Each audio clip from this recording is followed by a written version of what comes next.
For wide balls, use a front body intercepting loop. Keep your stroke above the table, never underneath.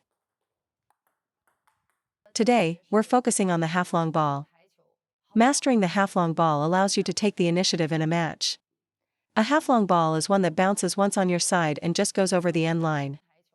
For a half-long ball to your backhand, the backhand flick is the best option. It's actually easier to flick than a very short ball. So, for a backhand half-long ball, you can either backhand loop it or backhand flick it. On the forehand side, pushing is too passive and invites an attack. If you choose to flick, you'll easily get jammed. Therefore, the best choice is to loop. There are generally 3 contact timings for this shot: on the rise, at the peak of the bounce, or in the early fall. If you're choosing the falling point, it usually means your anticipation and footwork are a bit slow. So let's work on that. To loop on the falling point, you need to focus on 3 key aspects. First, your racket hand must start below the table level. If you start too high, you'll miss the ball as it drops. Many players make this mistake. So, always start your swing from below the table. The second key point, the contact point, must be to the side of your body, never behind it. Losing power or missing the ball often happens because you let the ball get behind you during your backswing. Keep your racket close to the edge of the end line. This will prevent you from missing the ball. Third, should the stroke be led by the upper arm or the forearm? The forearm must lead the stroke. At contact, your forearm needs to drive through the ball and forward. If you use too much upper arm from a close or mid-distance position, the ball will go long. The closer you are to the table, the more you must control your upper arm involvement. For a short ball, the motion is very compact. For a half-long ball, you add more forearm. For a long ball, you engage both the upper arm and forearm. Let me demonstrate the half-long loop again. Keep your racket close to the table. Wait for the ball to drop. Use mainly your forearm, and don't take a big backswing. Let's discuss how to handle a serve to the wide forehand sideline, especially from a left-hander. Many amateur players easily make this mistake when receiving this serve. The sideline ball is primarily a test of your footwork. First, let's cover how to push it. To reach a wide, half-long ball, you must use a 2-step footwork pattern. 1 step isn't enough. Step first with your left foot towards the center line, then step out with your right foot towards the sideline. Even with my reach, 1 step is not enough, so it's crucial to use 2 steps. If your left foot lands on the center line and your right foot reaches the sideline, the shot becomes simple.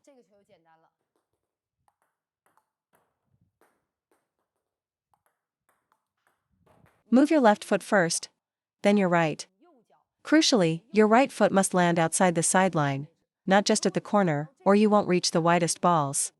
You absolutely must step around the corner of the table to get outside the sideline. That way, you can handle this ball with total ease. Now for looping this ball, you must make contact over the table.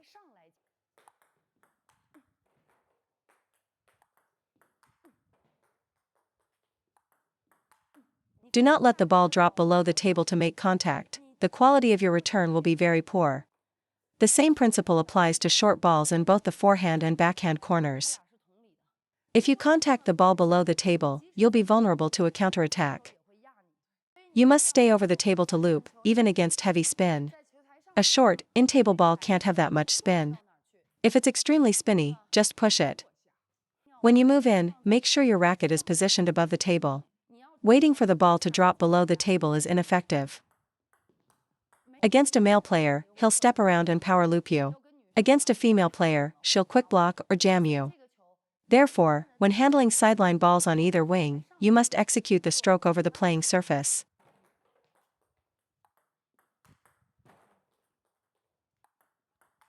If the ball is short, I will simply flick it. When dealing with a wide sideline ball, use an intercepting loop right in front of your body. You must deal with it over the table, never from underneath it. The backhand side is the same. If you contact the ball below the table, your trajectory and power will be severely compromised. You must stay on top of the ball to make the spin feel manageable. What about half-long balls to the middle of the table? Do you often smash these into the net? Why don't I recommend hitting or flat hitting this ball? Because it requires extremely high-level anticipation and footwork. We use a loop with spin because the friction provides a much higher margin for error. You must loop it. Especially for a slightly high ball or a standard backspin ball, always choose to loop. On a very low ball, we know to add spin. But on those tricky, in-between balls where you could either hit or loop, choosing to hit leads to many unforced errors. Let's talk footwork for the half-long ball. After I serve, if my opponent returns a half-long ball to my forehand, I must step in with my right foot to loop.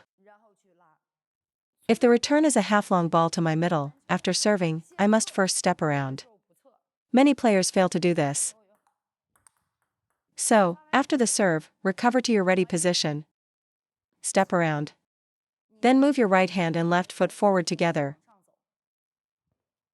finally transferring your weight. Let me demonstrate. Serve, recover, step around, engage. This is a two-step footwork pattern. Otherwise, you will get jammed very easily. You can't just step straight forward after your serve. You'll hesitate, feeling jammed if you step in, and left too far from the ball if you don't. You don't know where the return is going, so after serving, always take a small step back to prepare for a long ball first. When you see a short ball, you don't step in with your right foot. You must rotate your body, step in with your left foot, and then follow with your body weight. Without this body rotation, you won't get the timing right. The reason we can't move in effectively is the lack of body turn. Without turning, you feel stuck. You need a preparatory turn, like a coiled spring, which syncs your arm with your left foot's movement. If you try to move in from a static stance, your arm and leg movements will feel awkward and out of sync. This type of serve and attack sequence is very common, and you must use this footwork. If you don't use your feet, you might think it's an arm problem, but it's actually an issue with your body weight and positioning. To effectively attack a half-long ball, you must rotate your body. This rotation allows your right arm and left foot to work together and propel your body into the shot. Without the turn, your feet won't activate, and you'll end up just pushing at the ball with your arm. So after my serve, I always prepare for a long ball first, because you can't step back in time if you're caught too close to the table. For a half-long ball to the backhand, step in with your right foot, keeping your racket close to the table, just like on the forehand side. Get set, and step in with your right foot. After serving, prepare for a long ball, then adjust and step in for the half-long ball. Let's summarize. For a forehand half-long, step in with the right foot.